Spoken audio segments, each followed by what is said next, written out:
Now here's Ace Maker, which is flown by Greg Coyer. Yeah, he's a local airshow pilot.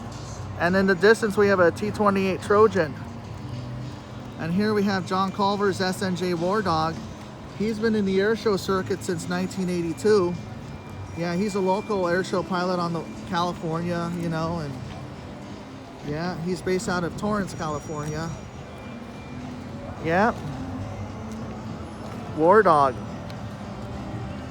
And of course now we have the Dauntless here.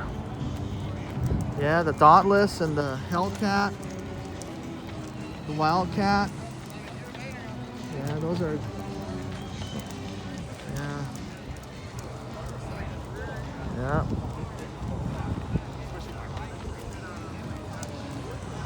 Yeah, yeah, Wildcat. Yep.